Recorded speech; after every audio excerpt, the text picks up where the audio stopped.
കണ്ണൂരിൽ CPM എന്ന് പറയുന്ന പാർട്ടിയെ വെല്ലുവിളിച്ചുകൊണ്ടാണ് വി കുഞ്ഞികൃഷ്ണനും അതുപോലെ തന്നെ TK ഗോവിന്ദനും MLA മാരായിട്ട് നിയമസഭയിലേക്ക് എത്തിയത്. ഇപ്പോൾ കണ്ണൂരിലെ പാർട്ടി തിരിച്ചറിയുന്നു തങ്ങൾക്ക് തെറ്റുപറ്റി. ഇവർക്ക് തെറ്റ് തിരുത്തി പാർട്ടിയിലേക്ക് തിരിച്ചു വരാനുള്ള അവസരം ഉണ്ടാകണം. പറയുന്നത് MV ജയരാജനാണ്. മാത്രവുമല്ല, ഇവിടെ MV ഗോവിന്ദൻ എന്ന പാർട്ടി സെക്രട്ടറി, പിണറായി വിജയൻ പ്രതിപക്ഷ നേതാവ്, രണ്ടുപേരുടെയും നിലപാടുകളോട് പാർട്ടിയിലെ ഒട്ടുമിക്ക നേതാക്കൾക്കും അണികൾക്കും വലിയ അഭിപ്രായമില്ല, താല്പര്യമില്ല. കണ്ണൂരിൽ ശരിക്കും പറഞ്ഞാൽ ഒരു ക്രൗഡ് പുള്ളർ നേതാവ് എന്ന് പറയുന്നത് P ജയരാജനാണ്. എങ്ങനെയാണ് P ജയരാജനെ അവിടെ ഒതുക്കിയതെന്നുള്ള കാര്യം അവിടുത്തെ ആളുകൾക്ക് കൃത്യമായിട്ട് അറിയാം. ഇവിടെ MV ജയരാജൻ ഒരു കാര്യം കൃത്യമായിട്ട് പറയുന്നു. നേരത്തെ MV രാഘവനെ പാർട്ടി പുറത്താക്കിയതാണ്, പക്ഷെ അവസാന കാലത്ത് MV രാഘവനെ പാർട്ടിയിലേക്ക് എടുത്തു. അങ്ങനെ നയം മാറ്റണം. അപ്പം തെറ്റുപറ്റിയ പാർട്ടി കണ്ണൂരിൽ നിന്ന് തിരുത്തി തുടങ്ങുന്നു എന്ന് പറഞ്ഞാൽ P ജയരാജനെ പോലെയുള്ള ഒരു നേതാവ് പാർട്ടി സെക്രട്ടറിയായിട്ടൊക്കെ വരണമെന്ന് ആഗ്രഹമുള്ള ഒരുപാട് നേതാക്കളും അണികളും ഒക്കെ ഉണ്ട്. അപ്പോൾ ഇത്രയും കാലം പാർട്ടിയെ കൈപ്പിടിയിൽ ഒതുക്കി വെച്ച MV ഗോവിന്ദ മാഷ്, അതുപോലെ തന്നെ പിണറായി വിജയൻ, ഇവരുടെയൊക്കെ കരുത്ത് ചോരുകയാണോ?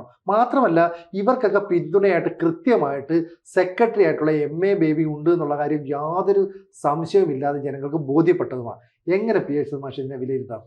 അല്ല, CPM ഇപ്പോൾ അഭിമുഖീകരിക്കുന്ന പ്രധാനപ്പെട്ട ചോദ്യം, എങ്ങനെ CPMന് തിരിച്ചു വരാൻ കഴിയും? തെരഞ്ഞെടുപ്പ് പരാജയം അല്ല CPMൻ്റെ പരാജയം. CPM എന്ന് പറയുന്ന പാർട്ടി മൊത്തമായി പരാജയപ്പെട്ടിരിക്കുന്നു എന്നുള്ളതാണ് പ്രശ്നം. അപ്പോൾ CPMന് തിരിച്ചു വരിക എന്ന് പറയുന്നത് അധികാരത്തിലേക്കുള്ള തിരിച്ചുവരവിനേക്കാൾ ഉപരി കേരളത്തിൻ്റെ രാഷ്ട്രീയ ഭൂമികയെ ഏറ്റവും പ്രമുഖമായ ഒരു രാഷ്ട്രീയ പാർട്ടി എന്ന നിലയ്ക്ക് എങ്ങനെ CPMന് തിരിച്ചു വരാം എന്നുള്ളതാണ്. അതിന് തിരിച്ചു വരണമെങ്കിൽ CPMൻ്റെ എന്നത്തെയും ശക്തി എന്തായിരുന്നു എന്ന് CPMൻ്റെ നേതാക്കളും അണികളും സ്വയം ചോദിച്ചാൽ അതിനുള്ള ഉത്തരം കിട്ടും എന്നാണ് ഞാൻ മനസ്സിലാക്കുന്നത്. കാരണം CPM ഈ കേരളത്തിൽ എന്നും എല്ലാ പ്രതിബന്ധങ്ങളെയും മറികടന്ന് മുന്നോട്ട് പോയിരുന്നത് അതിൻ്റെ ഒരു രാഷ്ട്രീയ ധാർമ്മികതയുടെ പുറത്തായിരുന്നു. അപ്പോൾ CPMൻ്റെ തിരിച്ചുവരവിനുള്ള വഴി എന്ത് ചോദിച്ചാൽ നഷ്ടപ്പെട്ടു പോയ രാഷ്ട്രീയ ധാർമ്മികത വീണ്ടെടുക്കുക എന്നുള്ളതാണ്. അതിൻ്റെ സത്യസന്ധതയും വീണ്ടെടുക്കുക എന്നുള്ളതാണ്.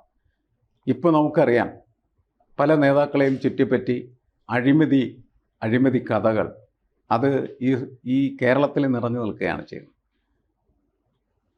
ശബരിമല കൊള്ള മാത്രമല്ല, എക്സാലോജിക്കുമൊക്കെ അതിൽ പ്രധാനപ്പെട്ട വിഷയങ്ങൾ തന്നെയാണ്. അപ്പോൾ ഈ സംഭവ വികാസങ്ങളിൽ നിന്ന് മുക്തി നേടിയാൽ മാത്രമാണ് CPMന് തിരിച്ചൊരു സാധ്യമായി തീരുന്നത്. CPMൻ്റെ ശക്തി എന്ന് പറയുന്നത് രാഷ്ട്രീയ ധാർമ്മികതയാണ്. അത് നഷ്ടപ്പെട്ടാൽ CPM നഷ്ടപ്പെട്ടു, CPMന് തിരിച്ചൊരു സാധ്യമല്ല എന്നുള്ളത്. അത് തിരിച്ചു കൊണ്ടുവരിക എന്നുള്ളത് CPMൻ്റെ ഏറ്റവും പ്രധാനപ്പെട്ട വിഷയമായിട്ടാണ് ഞാൻ കണക്കാക്കുന്നത്. ഇപ്പോൾ കണ്ണൂരിൽ നിന്ന് MV ജയരാജൻ പറയുന്ന വാക്കുകൾ നമ്മൾ കേട്ടാൽ അദ്ദേഹം പറയുന്നത്, അവിടെ രണ്ട് പ്രമുഖ നേതാക്കൾ കുഞ്ഞിക്കണ്ണനും അതേപോലെ തന്നെ ഗോവിന്ദനും പാർട്ടിയിൽ നിന്ന് പുറത്തുപോയി മത്സരിക്കുകയും ജയിക്കുകയും ചെയ്തു. പാർട്ടി സഹാക്കൾ വോട്ട് ചെയ്തിട്ടാണ് ജയിച്ചത്. പയ്യന്നൂർ എന്നൊക്കെ പറഞ്ഞു കഴിഞ്ഞിട്ടുണ്ടെങ്കിൽ പാർട്ടി തീരുമാനിച്ചാൽ മാത്രമാണ് ഒരാൾ ജയിക്കുകയുള്ളൂ. അത് അപ്പുറത്തോ ഇപ്പുറത്തോ എവിടെ ആയിക്കഴിഞ്ഞാലും പാർട്ടി വിചാരിച്ചാലേ ജയിക്കുകയുള്ളൂ എന്നുള്ള കാര്യം വ്യക്തമാണ്. അവിടെ യഥാർത്ഥത്തിൽ പാർട്ടിയെ പരാജയപ്പെടുത്തിയത് പാർട്ടിയുടെ ശരിയല്ലാത്തതായിട്ടുള്ള നിലപാടുകളാണ്.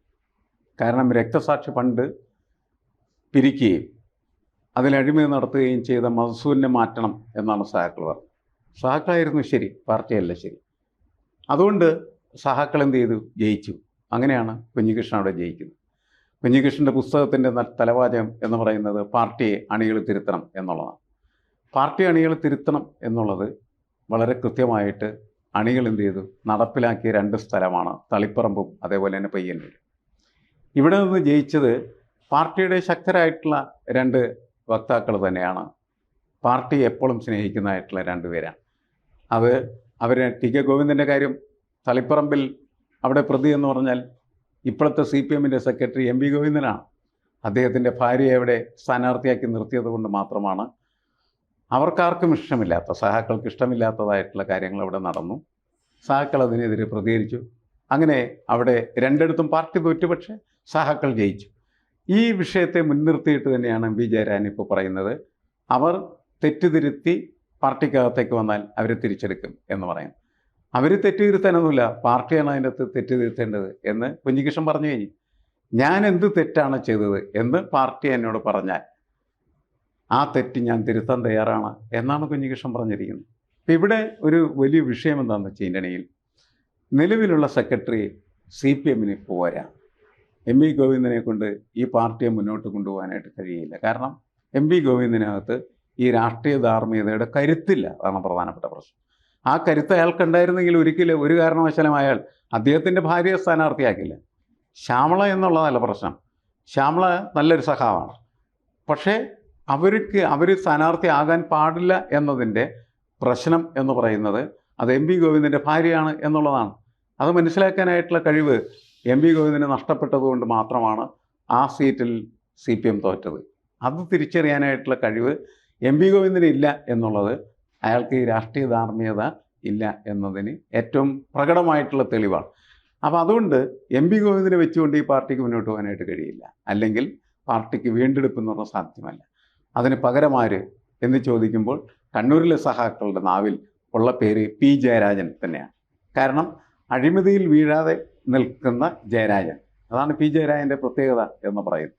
ആ ജയരാജൻ്റെ കൂടെ നിൽക്കാനും ആ ജയരാജനെ മുന്നോട്ട് കൊണ്ടുപോകാനായിട്ട് കഴിയുന്ന തരത്തിൽ പാർട്ടി മാറ്റാനായിട്ടും കഴിയും. കാരണം അവിടെ രാഷ്ട്രീയ ധാർമ്മികത എന്ന് പറയുന്നതുണ്ട്. ജയരാജനെതിരെയുള്ള ആരോപണം അയാൾ ആക്രമണത്തെ പ്രോത്സാഹിപ്പിക്കുന്ന ഒരാളാണ്. അയാൾ അക്രമത്തെ പാർട്ടി സഖാക്കൾക്ക് വേണ്ടി ഏതറ്റം വരെയും പോകും. അക്രമമായാലും എന്തായാലും മാത്രമല്ല അയാളെ BJPക്കാർ വീട്ടിൽ കയറി വെട്ടിക്കൊല്ലാൻ ശ്രമിക്കുകയും അയാളെ കൈയൊക്കെ വെട്ടി ഇങ്ങനെ കിടക്കുന്ന മനുഷ്യനെ അയാൾ ചെയ്യണം എന്നുള്ളത് പറയാൻ. പക്ഷെ ആ P. ജയരാജനെ തന്നെ ഒതുക്കാനായിട്ട് പാർട്ടി ശ്രമം നടത്തിയില്ല. ഒരു കാലത്ത് അദ്ദേഹത്തിന് ഉണ്ടാകുന്ന ജനസ്വാധീനം കണ്ടുകൊണ്ട് വളരെ നിർബന്ധപൂർവ്വം വടകരയെ കൊണ്ടുപോയി മത്സരിപ്പിക്കുന്നു. അതിനുശേഷം ജില്ലാ സെക്രട്ടറി സ്ഥാനത്ത് നിന്ന് മാറ്റിയിട്ട് അപ്രധാനമായ ഒരു കോർപ്പറേഷൻ ബോർഡ് പാർട്ടിക്കകത്ത് നടക്കുന്ന ഇത്തരം ഉപജാപങ്ങളല്ലേ പാർട്ടിയെ നശിപ്പിച്ചിരിക്കുന്നത്. ഇവിടെ നമ്മൾ കാണുന്ന ഇവർ ഉയർത്തിക്കൊണ്ടുവരാനായിട്ട് ശ്രമിക്കുന്ന ചെറുപ്പക്കാരായിട്ടുള്ള പല നേതാക്കന്മാരും ഉപജാപത്തിന്റെ രാജാക്കന്മാരാണ്. അവനെ കൊണ്ടുവന്നിട്ട് ഈ പാർട്ടി എങ്ങനെ രക്ഷപ്പെടാൻ? ഒരു കാലത്തും രക്ഷപ്പെടില്ല. കാരണം ഓരോരുത്തരുടെ ചരിത്രം മനസ്സിലാക്കിയിട്ടാണ് കാര്യങ്ങൾ പരിശോധിക്കേണ്ടത്. ഇപ്പോൾ സ്വാഭാവികമായിട്ട് ഇപ്പോൾ യഥാർത്ഥത്തിൽ പാർട്ടിക്ക് വീണ്ടെടുപ്പ് സാധ്യമായി തീരണ ഈ ഒറ്റ കാര്യമാണ്. അതായത് രാഷ്ട്രീയ ധാർമ്മികത നെഞ്ചോട് ചേർത്താൽ മാത്രമാണ് CPM തിരിച്ചുവരവ് സാധ്യമായി തീരുള്ളൂ. എല്ലാ തരത്തിലുള്ള അഴിമതികൾക്കെതിരെ വിട്ടുവീഴ്ചയില്ലാത്തതായിട്ടുള്ള പോരാട്ടം അത് കർശനമായി നടപ്പിലാക്കാൻ പറ്റുന്ന ആളുകൾ നേതൃത്വത്തിൽ വന്നാൽ തീർച്ചയായിട്ടും പാർട്ടിക്ക് തിരിച്ചുവരവ് സാധ്യമാണ്. അതിൻ്റെ ചെറിയ ശബ്ദമായിട്ട് വേണമെങ്കിൽ എം വി ജയരാജൻ്റെ ഈ സംഭാഷണത്തെ കാണാം. അതവിടെ അത്രയും പറഞ്ഞു നിർത്തിയിട്ട് കാര്യമൊന്നുമില്ല. എം വി ജയരാജൻ പറയുന്നത് എം വി രാഘവനെ പോലും പാർട്ടി ഏറ്റെടുത്തില്ലെന്നും.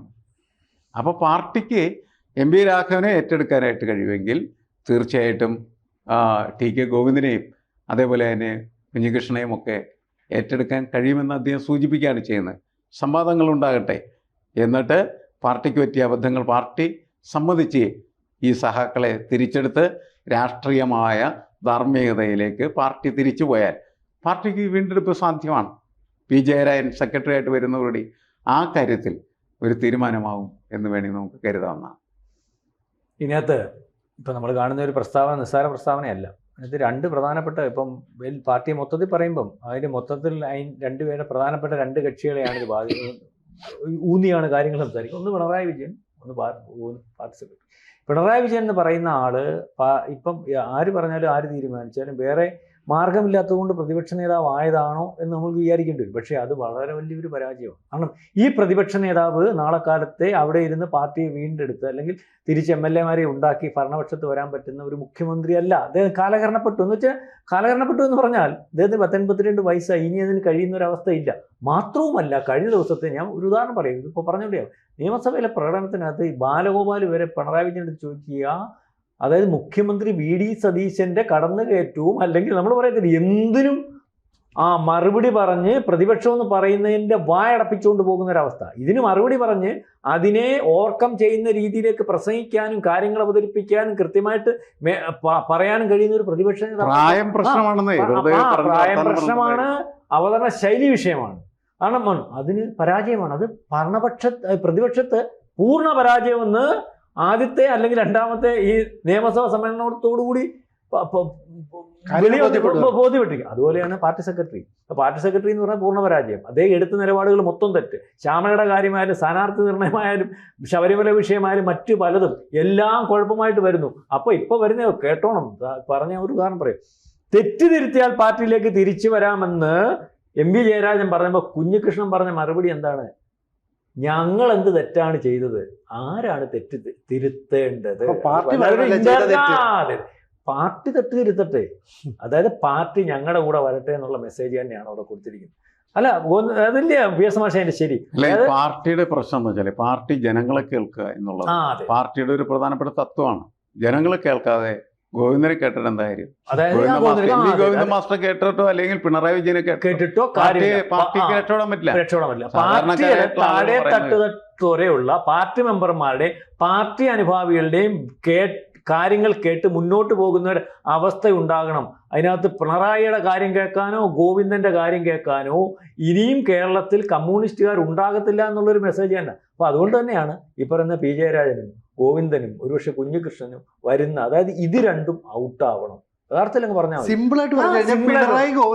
പിണറായിയും MP ഗോവിന്ദനും CPM-ന്റെ നേതൃത്വത്തിൽ നിന്ന് പൂർണ്ണമായിട്ടും പുറത്തു പോകുന്ന ഒരു അവസ്ഥ വന്നാലേ നമ്മൾ ആഗ്രഹിക്കുന്നത് പോലെ ഒരു തിരുത്തലോ ഒരു തിരിച്ചുവരവോ ഉണ്ടാകത്തുള്ളൂ. അല്ലെങ്കിൽ നമ്മൾ പണ്ട് പറഞ്ഞതുപോലെ 65% വോട്ടുള്ളപ്പോൾ തിരുത്തണമെന്ന് പശ്ചിമ ബംഗാളിൽ പറഞ്ഞപ്പോൾ അത് ആലോചിക്കാതെ കയ്യിൽ വെച്ച് 19% വന്നപ്പം തിരുത്താൻ തുടങ്ങി. ആ തിരുത്തലിന് പിന്നെ കാലമുണ്ടായില്ല. ഇതേ അവസ്ഥയിലേക്ക് ഇവിടെ പോകുന്നത്. തിരുത്താൻ സംവിധാനം ഉണ്ടാകത്തില്ല, പാർട്ടി ഉണ്ടാകത്തില്ല, നിലനിൽപ്പ് ഉണ്ടാകത്തില്ല. വല്ലാത്ത ഇപ്പം നിൽക്കുന്നത് ഏറ്റവും അവസാനത്തെ പടിയിലാണ്. ഇനിയും താപ്പോട്ടിറങ്ങിയാൽ കുഴിയിലാണ്, ഗർത്തത്തിലാണ്. പിന്നെ കയറുക അസാധ്യമാണ്. അപ്പം വേണമെങ്കിൽ തിരുത്തട്ട്, സാധ്യത കുറവാണ്. കൂടുതൽ വാർത്തകളും വിശേഷങ്ങളും നിങ്ങളിലേക്ക് എത്താൻ ABC മലയാളം സബ്സ്ക്രൈബ് ചെയ്യുക, ബെൽബട്ടനും അമർത്തുക.